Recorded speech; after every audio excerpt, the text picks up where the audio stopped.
Hey guys, welcome back. This video is a bit late, but I wanted to talk a little about the upcoming sequel to Breath of the Wild, but I wanted to finish recording a more recent Zelda fan art to put in the background while I talk. At first I considered using a capture card to record some of my gameplay in Age of Calamity, since this is the game I'm currently playing, and it's about the only game I had time to play since it came out last November, but then I thought I'd much rather show a painting time-lapse. But this video is more like a podcast, so there's no need to sit down and watch if you're here for the Zelda chit-chat and the meta and headcanons, not the art process. So feel free to listen while you're doing something else.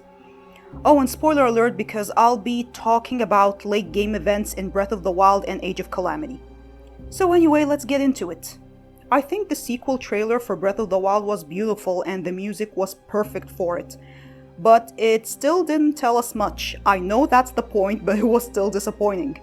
I was happy we got something, but a little disappointed that it didn't tell us much at all about what the gameplay is gonna be, other than Link's new arm obviously being the new game mechanic, and the whole reversing time thing, I guess that's what it is? So much can be done with this concept, so I hope the speculation is true. I absolutely loved playing Breath of the Wild, and when I checked my Switch profile recently, I realized I've played for something like 370 hours or so, which is incredible given how much of a challenge it is for me to find enough time to even finish games. Growing up, I had very few video games, and the majority of my friends and relatives didn't have any games either, or didn't game at all. Around the time I turned 11, I got a Game Boy Color as a gift, and a cartridge of Link's Awakening. Later down the line, I got Oracle of Ages and Oracle of Seasons, but Link's Awakening is the Zelda game I replayed the most, and I have such fond memories of it. So for me, even in adulthood, when you say Legend of Zelda, that is the game I immediately think of. For most people, it's Oracle of Time or Twilight Princess, but I never played those games because I had no access to them, which makes Breath of the Wild the very first 3D Zelda game I ever played. And when Skyward Sword comes out on the Switch this month, it'll be my first traditional 3D Zelda game. I've heard so many good things about it, and a lot of people think it has the best storyline, so I can't wait for that. Great stories in media is what I'm about, and I'm doing my best to avoid spoilers. The more I read, the more I realize that any criticism of Skyward Sword only falls within two categories. Either the Wii motion control sucked so people couldn't swing Link's sword properly, or people disliked the repetitive nature of some of the missions and how annoying the character Fi is. I know Breath of the Wild's open world game design is quite different from Skyward Sword and the previous Zelda games, both 2D and 3D, but there are some things I'd love to see returning in the Breath of the Wild sequel, and some things I'd love to see for the first time that might not have existed in the previous games. To get the first one out of the way, I want to see Zelda as a playable character. I mean, you can play as Zelda in Age of Calamity, of course, and I definitely want that to be a thing in the sequel. And if we get to have two different gameplay styles for Link and Zelda, that would make things a lot more interesting.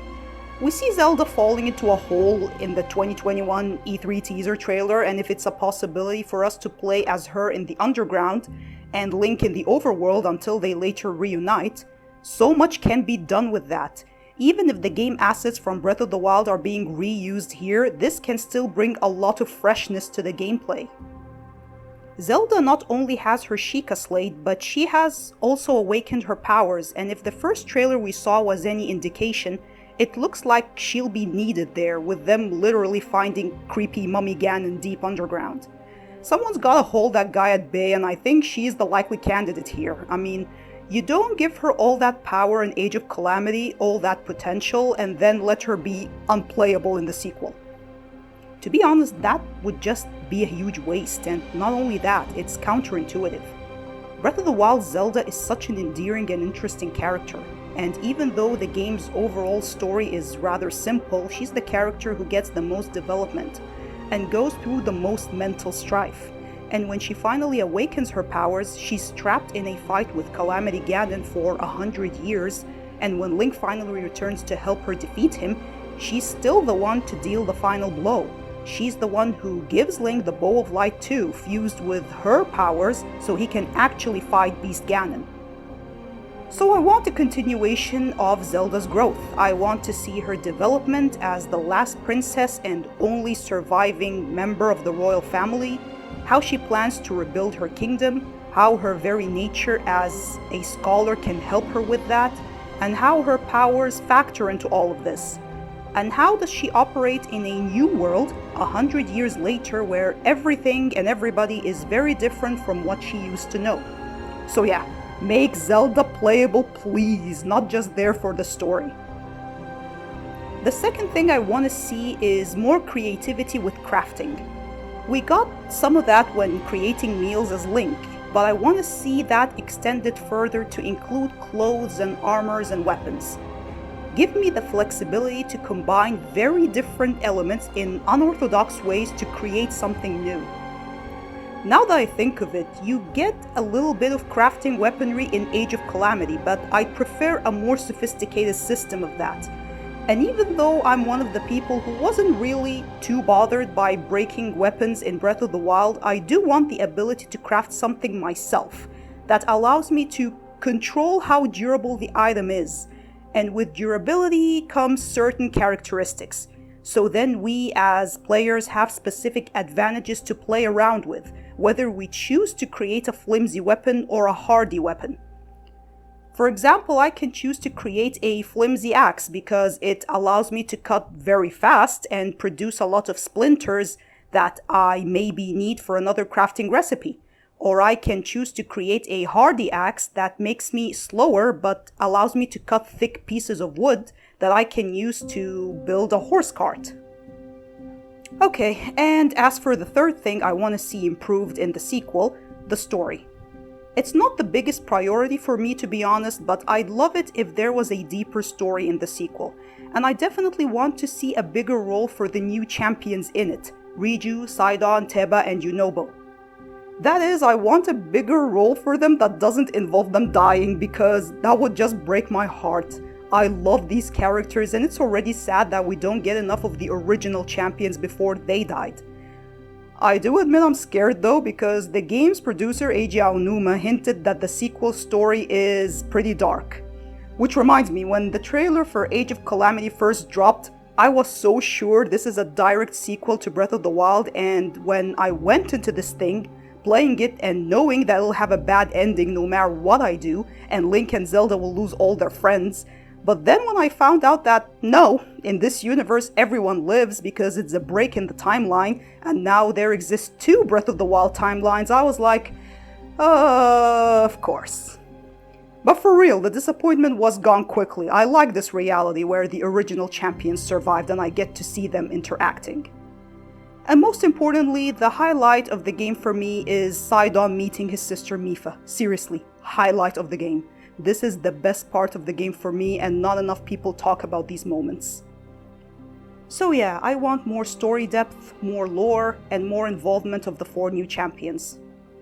The fourth thing I would love to see, and don't freak out, is a more expressive Link. I mean, I would have liked to say, do it you cowards, make Link talk.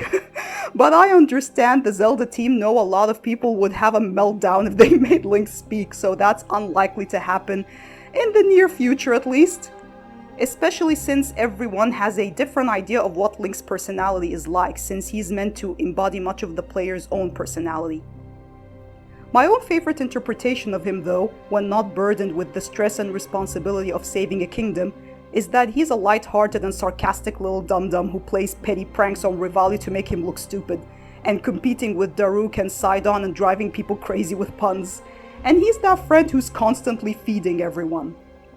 It's already such a waste that in the Japanese version of Breath of the Wild, the entries written in the Sheikah slate are all written from Link's point of view, and those entries give a lot more insight into his personality.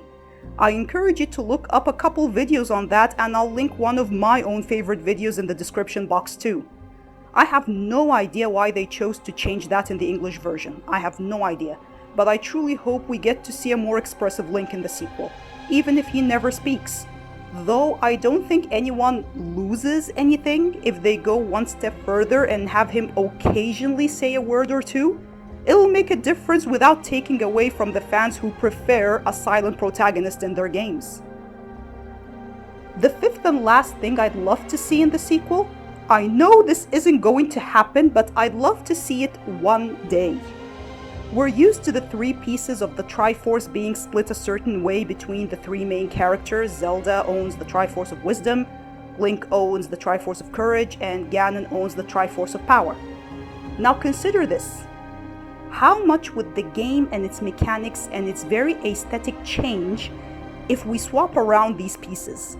How would the characters and their motives change? How would the gameplay change?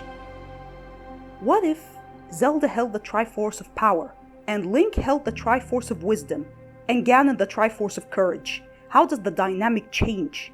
I think this would make for a really cool and fresh entry in the Zelda series, because there's really nothing to stop the developers from creating a timeline where perhaps Princess Zelda is touched by corruption, or Link isn't always inclined to serve the princess, or a reincarnation of Ganon strives to save the kingdom rather than take it over. There are a lot of interesting directions this could go. And I'll end this video here, guys. I hope you like some of these ideas. I'm optimistic the sequel is gonna be a treat, even if not a single one of these ideas comes to be, but let me know if you have anything you'd like to see in the Breath of the Wild sequel. And let me know what you think of the swap Triforce pieces concept in specific. Thanks again for tuning in, and please subscribe to my channel for a new video soon. Take care and stay safe.